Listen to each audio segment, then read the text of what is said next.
এই দাঁড়াও বাবা, কি শুরু করছো কত? কতটা পথ হাইটে আসছি, রেল স্টেশন থেকে হাঁটতে হাঁটতে এখানে চলে আসছি। একটা রিক্সা, একটা ভ্যান তো নিতে পারতা, তাই না? অ্যাটলিস্ট আর তো কিছু চাইনি আমরা। মাথার ভিতরে এটি হাঁটা যায়? আরে বাবা রে, ভ্যান অটো পাইলে তো রাস্তায় যে কাজ চলতেছে সেটা তো আমার জানা নাই, আমি তো জানি না, সেই কারণেই তো। আর তাছাড়া শীতের সকালে কাঁচা রোদ গায়ে লাগিয়ে, হ্যাঁ, প্রাকৃতিক সৌন্দর্য দেখতে দেখতে গ্রামের রাস্তা দিয়ে হাঁটার মজাই তো আলাদা। হ্যাঁ, বাবা তো ঠিক কথাই বলতেছে। দেখো গ্রামটা কত সুন্দর, আমার হাঁটতে খুব ভালো লাগতেছে। হ্যাঁ, খুব তো ভালো লাগবে। গ্রামটা অনেক সুন্দর না?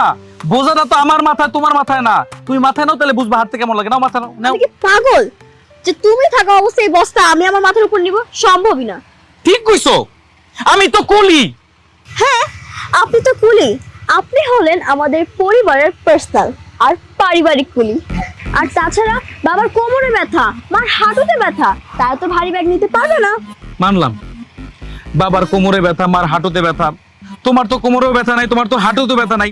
তুমি নাও না, তুমি নাও, এত দরদ লাগতেছে, তুমি নাও। আমি কেন ব্যাগ নিব?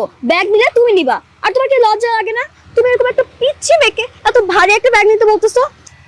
আরে শোনা গো আমার, কথা বলার সময় তালের আটির মতো একটা বড় বড় কথা বলতে পারো। মানে কথা বলো তুমি বুড়িদের মতন, আর কাজের বেলায় তুমি পিচ্ছি। দেখো, তোমার না এসব আমার আর ভালো লাগতেছে না। তুমি হও আমার বর, কিন্তু ব্যবহার করো যেন তুমি আমার সতীন হও। সতীন? সতীন মানে? জি, তুমি আমার সাথে পুরো একটা সতীনের মতনই ব্যবহার করো। একটা সতীন যেমন আরেকটা সতীনের সাথে সবসময় ঝগড়া করে, তার ভুল ধরে, তুমিও ঠিক তাই করো। এই যে তোর যে সারা জীবনে যে এত ভালো ভালো খাওয়ায় আসলাম, সেই খাওয়ানোর শক্তিগুলো গেল কোথায়? হ্যাঁ, সামান্য একটা ব্যাগ নিয়ে কি কথাবার্তা শুরু করছিস? কই মন্টু তোর চাইতে বড় ব্যাগ নিছে, ও তো একটা কথাও বলে না। বলো কেমনে? সে তো এই জগতে নাই, সে তো অন্য জগতে। খুশির ঠেলায় সে দেখো না ফ্রিজ হয়ে রয়েছে। এই যে এত কিছু ঘটে যাইতেছে, একবার চোখ তুলে তাকাও না কি হইতেছে না হইতেছে। সে অন্য জগতে আছে, বিয়ার সাগরে ডুইবা আছে সে। এই বাটাই, এই তুই কি কানে শোনস না কি হইতেছে? আমি কি ভুল বললাম?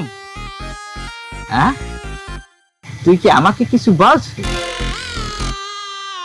না মানে আসলে কি, আমি যে অন্য একটা ভাবনার মধ্যে আসলাম, যার কারণে তোর কথাটা শুনতে পাইনি।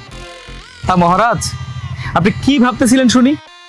ভাবতেছিলাম যে এই যে মানুষের বউরে কোলে করে দিয়া বিয়ের পরে গাড়িতে তোলে,